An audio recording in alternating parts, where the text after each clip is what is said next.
കാലങ്ങളുടെ കാത്തിരിപ്പിന് ശേഷം Idukki രാജാക്കാട്ടിൽ fire station യാഥാർത്ഥ്യമാകുന്നു. വർഷങ്ങൾക്ക് മുമ്പ് പ്രഖ്യാപിച്ച fire station Udumbanchola MLA MM മണിയുടെ ഇടപെടലിൽ NR സിറ്റിയിലാണ് പ്രവർത്തനം ആരംഭിക്കുന്നത്. കെട്ടിട നിർമ്മാണം പൂർത്തിയാകുന്നതുവരെ പഞ്ചായത്ത് ഒരുക്കിയിരിക്കുന്ന വാടക കെട്ടിടത്തിലായിരിക്കും ഫയർ സ്റ്റേഷൻ പ്രവർത്തിക്കുക.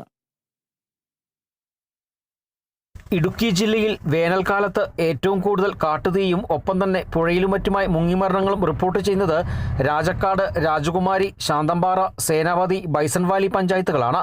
ഈ മേഖലകളിൽ എന്തെങ്കിലും അടിയന്തര സാഹചര്യമുണ്ടായാൽ ഫയർഫോഴ്സ് എത്തുന്നത് അടിമാലി, മൂന്നാർ, നെടുങ്കണ്ടം എന്നിവിടങ്ങളിൽ നിന്നുമാണ്. ഇതിനാകട്ടെ 1 മണിക്കൂറോളം സമയമെടുക്കും. ഇത് വലിയ പ്രതിസന്ധിയായി നിലനിൽക്കുന്ന സാഹചര്യത്തിലാണ് രാജക്കാട് കേന്ദ്രീകരിച്ച് ഫയർ സ്റ്റേഷൻ വേണമെന്ന ആവശ്യമുയർന്നത്. തുടർന്ന് ഉടുമ്പൻചോല MLA MM മണിയുടെ ഇടപെടലിലാണ് ഫയർ സ്റ്റേഷൻ അനുവദിച്ചത്. ഫയർ സ്റ്റേഷന് പുതിയ കെട്ടിടം നിർമ്മിക്കുന്നതിനായി പഞ്ചായത്തിന്റെ ഉടമസ്ഥതയിലുള്ള സ്ഥലവും വിട്ടു നൽകിയിട്ടുണ്ട്. എന്നാൽ കെട്ടിട നിർമ്മാണം ആരംഭിക്കുന്നതിന് മുമ്പ് തന്നെ ഫയർ സ്റ്റേഷന്റെ പ്രവർത്തനം ആരംഭിക്കുന്നതിനാണ് പഞ്ചായത്തിന്റെ നേതൃത്വത്തിൽ NR സിറ്റിയിൽ എല്ലാവിധ സൗകര്യങ്ങളോടും കൂടിയ കെട്ടിടം വാടകയ്ക്കെടുത്തിരിക്കുന്നത്. ചെറിയ രീതിയിലുള്ള നിർമ്മാണ പ്രവർത്തനങ്ങൾ പൂർത്തീകരിച്ച് ഉടൻ പ്രവർത്തനം ആരംഭിക്കുമെന്നും പഞ്ചായത്ത് ഭരണസമിതി പറഞ്ഞു.